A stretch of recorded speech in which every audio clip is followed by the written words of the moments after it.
Welcome to Sewing in Circles with Becky Hanks. The circle block measures 15.5 inches by 15.5 inches unfinished. It's made with 3 fabrics: black for the inner circle, red for the rim, and houndstooth or gray for the background. The seams in these circles are sewn mostly on biased edges, so it's a good idea to use quilt shop quality fabrics. You need a 45mm rotary cutter and a cutting mat, a 1/4 inch presser foot for your machine, and sewing tweezers with a long neck and long tongs. This tool will help you line up your fabrics as you inlay the circle in the rim or background. These rulers are made by Creative Grid. This is a non-slip Circle Savvy ruler with 2 sides to the ruler. The folded squares are placed with the folded edges at the fold line. One side produces a circle measuring in whole inches, the other side measuring in half inches. The cutting channels are 1/2 inch apart and are labeled as 1-inch segments.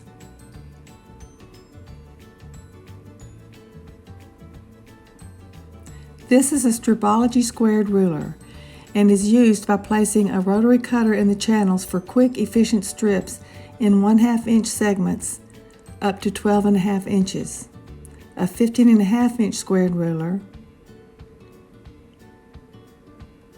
and a 23.5 inch by 6.5 inch ruler. Cut the black fabric for the circle into a 12-inch square, the red fabric for the rim in a 15.5 inch square, and the houndstooth or gray is made from a fat quarter cut into an 18-inch square.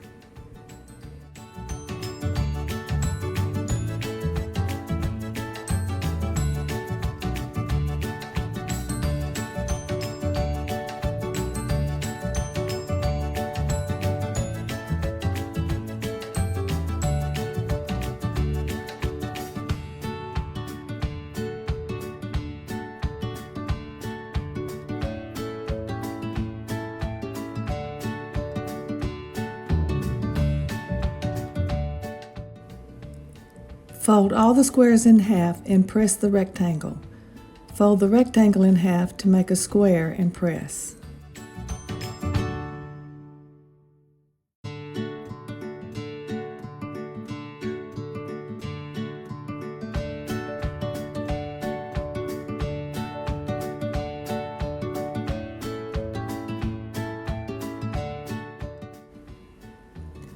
Cut the black square at the 11-inch cutting channel, the red square at the 10-inch cutting channel, and the houndstooth or gray at the 13-inch cutting channel. Place the folded edges of the square along the fold line on the ruler. Note that the rim or background fabric is always cut 1 inch smaller than the circle fabric. That way the circle will fit perfectly in the rim when you sew the inlay seam.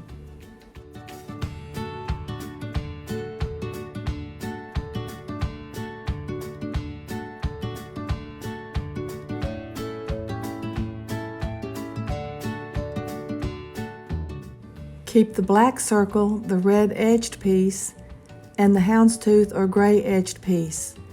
Fold these pieces in half and press to make 8 registration marks to pin the circle to the rim.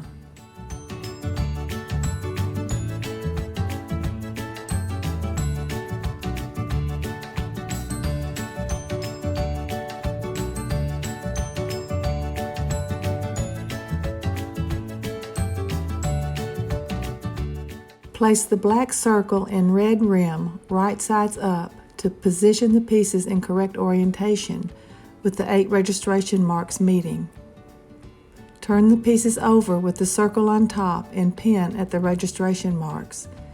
The 2 pieces are sewn together with the circle on top.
Use the tweezers to reposition the fabrics at the presser foot of the needle. Stop the machine and run your finger about an inch ahead of the presser foot to make sure you don't feel any tucks.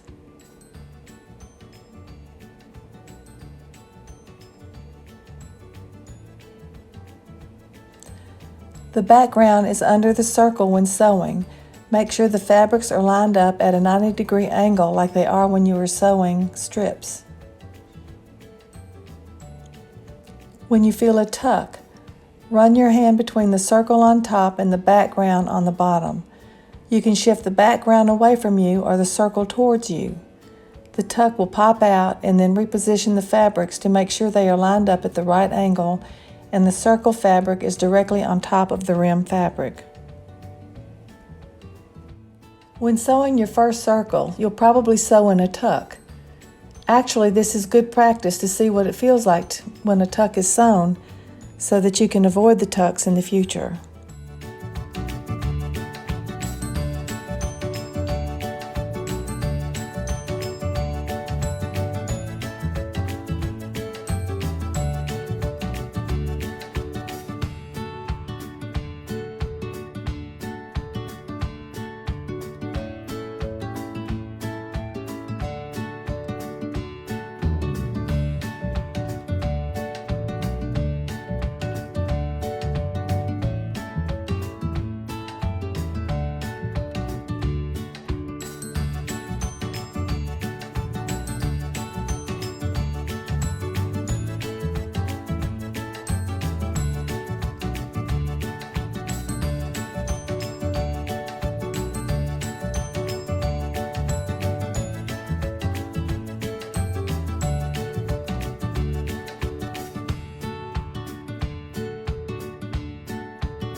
When you've sewn all around the circle, turn it over and inspect your work to make sure that you don't have any tucks.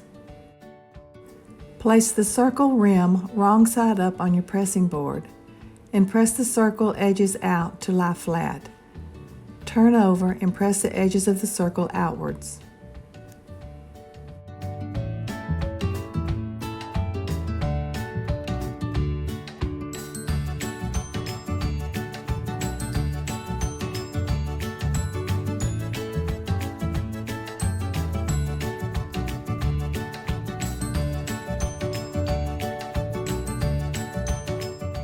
Turn the piece over and fold into a rectangle matching the circles. Press the rectangle and then fold into a square and press again.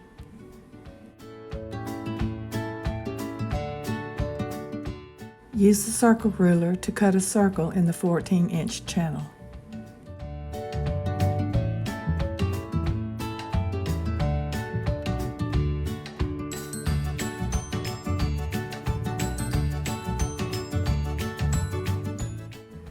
Fold the cut circle rim in half and press to make 8 registration marks to pin the circle to the houndstooth or gray background.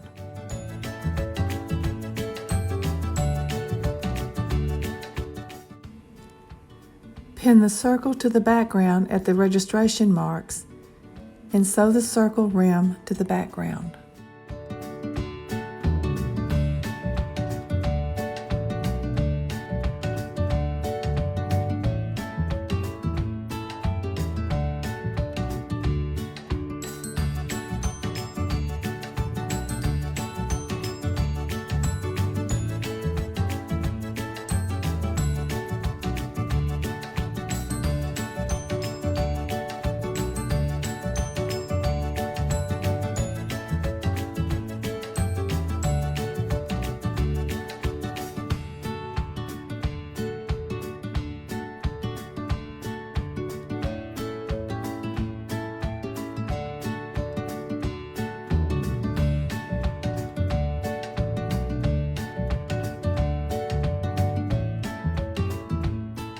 You may find that as you cut the circles bigger, they're much easier to sew together than they are when they're smaller circles.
Press the circle rim background as shown in the previous instructions.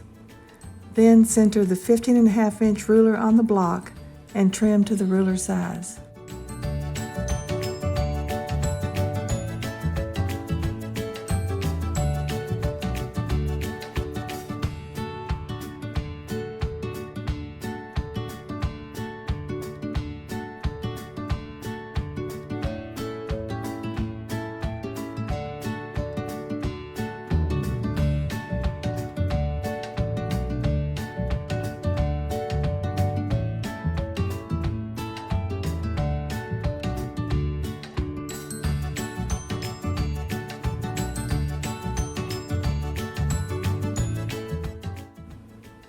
And there you have your finished block. The non-slip Circle Savvy ruler is designed by Carla Alexander and Swirly Girls Designs and produced by Creative Grids. Your local quilt shop should have them in stock.